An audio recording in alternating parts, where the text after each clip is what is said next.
Kaya huwag kang mawawalan ng pag-asa.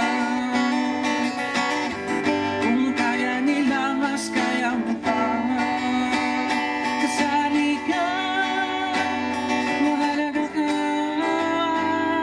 Pagbigyan mo ang sarili na maging masaya. Huwag kang mag-alala, may kagapay ka. Sa lungkot man at sa ligaya, isipin